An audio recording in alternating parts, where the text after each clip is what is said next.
They do want to win.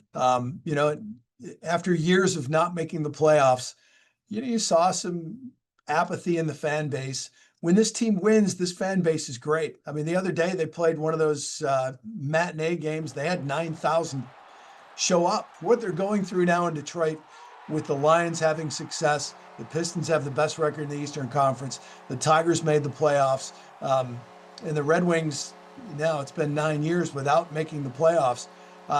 People are starting to get used to seeing winning teams again in this area. And last year, Western Michigan won the national championship in hockey. Ferris State won the national championship in football. So winning breeds winning. And I think there's something going on in the state of Michigan right now.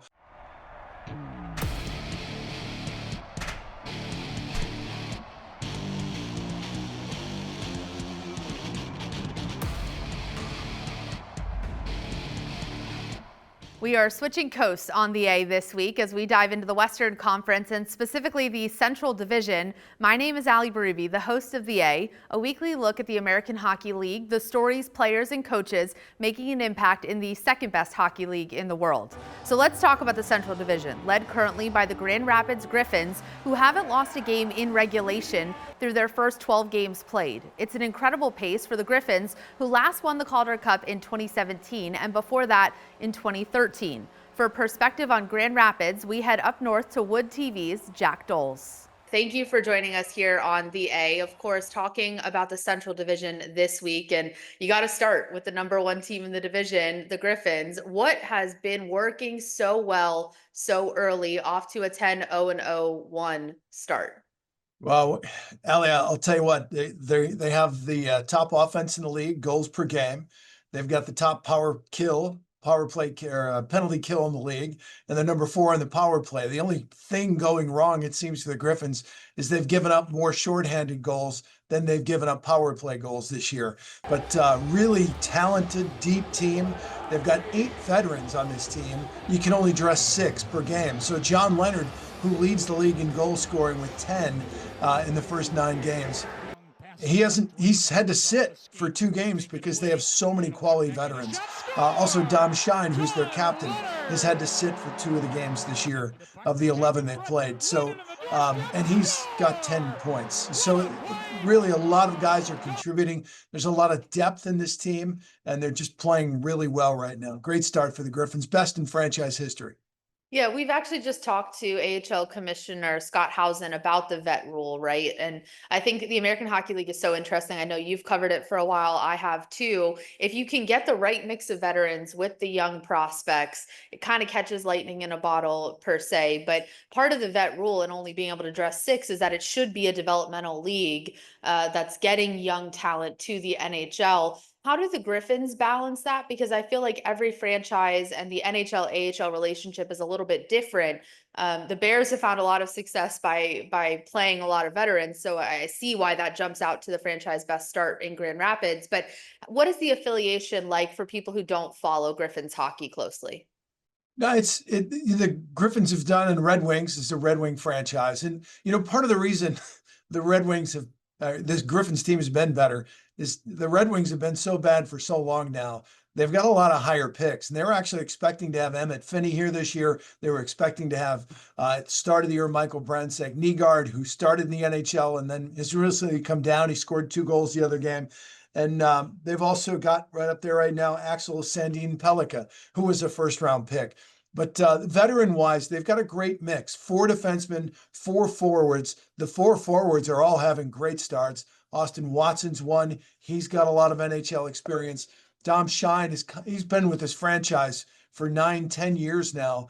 He just has that attitude that you want from a veteran who's willing to get in, get the dirty goals, really gritty player, but also a really selfless player. And he stands up for his teammates. So they've got a good mix of veterans. Sheldon Dries, I think you guys are familiar with him. And Sheldon, guy that played at Western Michigan, he's off to a great start as well. But really, John Leonard was a guy that helped Charlotte get to the Calder Cup finals last year. And he has been really their best player. And that's saying a lot the way guys have started so far this year.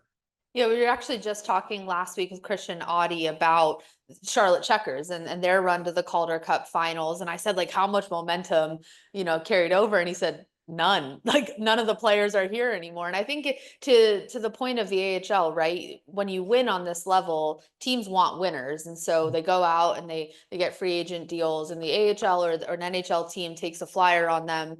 When you think about John Leonard and what he's been able to bring to Grand Rapids, and of course you mentioned 14 points, 10 goals in his first 9 games, and the way this offense is clicking, how much poise does he bring to that unit, and how much can a younger player learn from someone like that? They can learn a lot from a guy like that. And the Red Wings also look at him as depth in the organization. So injuries are part of hockey. There's been a pipeline from Grand Rapids to Detroit the last 3-4 years where so many of the veterans have either struggled or gotten injured. And so a lot of the young guys have been making their way up. The Red Wings are very patient typically. They want a guy to learn the pro way. So it was really a surprise that Finney and Pelika and Nygaard started in the NHL this year, but it also shows a new school of thought with Todd McClellan as the Red Wings coach. I will tell you that Dan Watson is the head coach of the Grand Rapids Griffins. They had a few years of really, not making the playoffs, which is unheard of here. This franchise is used to good, deep postseason runs. They've won a couple of Calder Cups. But when they brought him in, things changed. He's very Jeff Blashill-like, where he's got a way.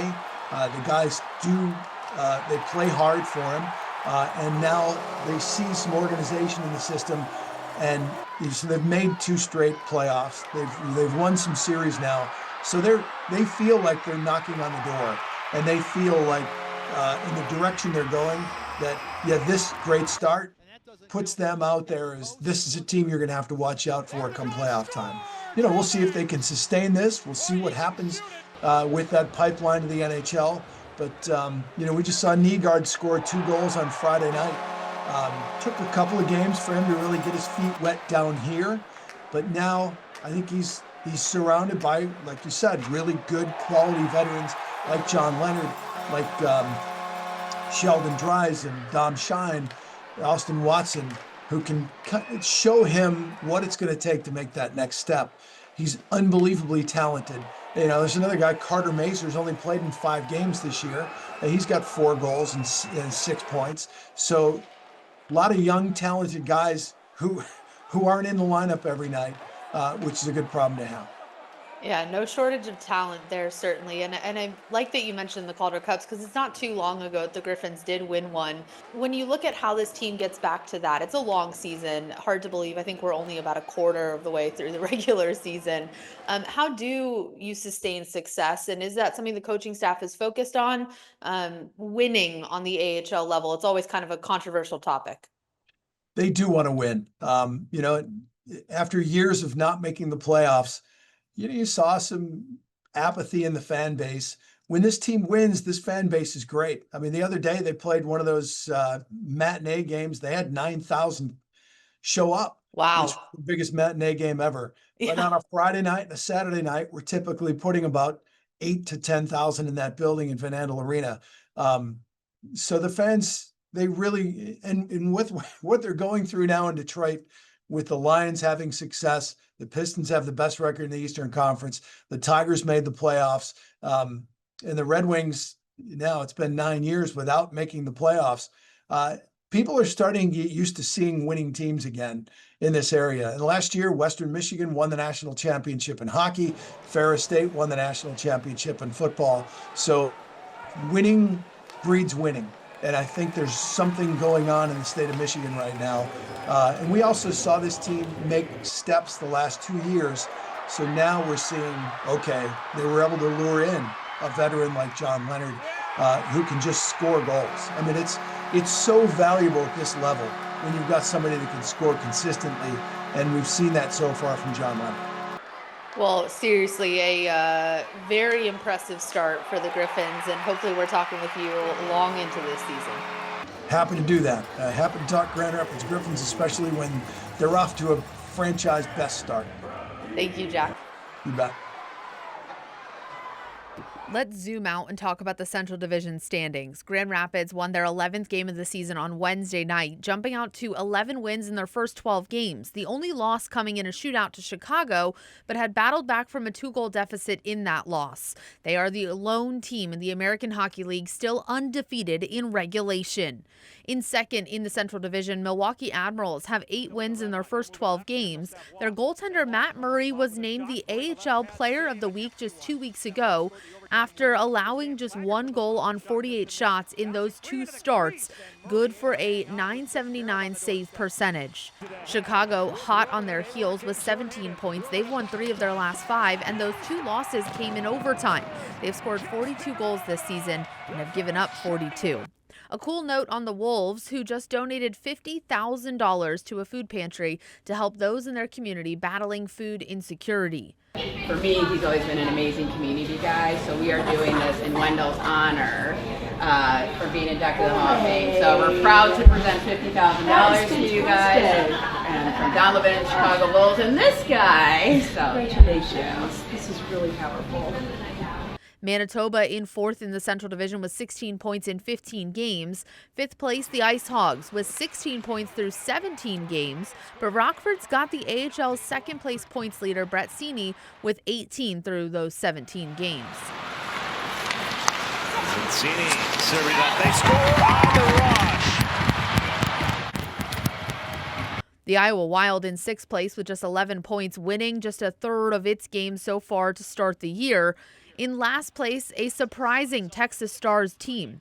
Abbotsford won the Calder Cup out of the Western Conference Pacific Division and is the worst team in that division through 16 games this year. And the Western Conference runner-up, Texas, out of this Central Division, is off to a slow start as well to 2025, losing their first 6 games to open the season under first-year head coach Toby Peterson, who won a Calder Cup with Texas in 2014 in his final season as a professional hockey player. As the first month of the season has come and gone, teams have gotten their early season jitters out of the way, rosters starting to really take shape in late November, and the push towards the new year heats up. The Grand Rapids Griffins have played the second fewest games of anyone in the American Hockey League, so as their schedule heats up with 6 games to end the month, we will see how the Central Division continues to shape up. But for now, that is a look at the Western Conference and the Central Division. I am Allie Berube, and this is the A.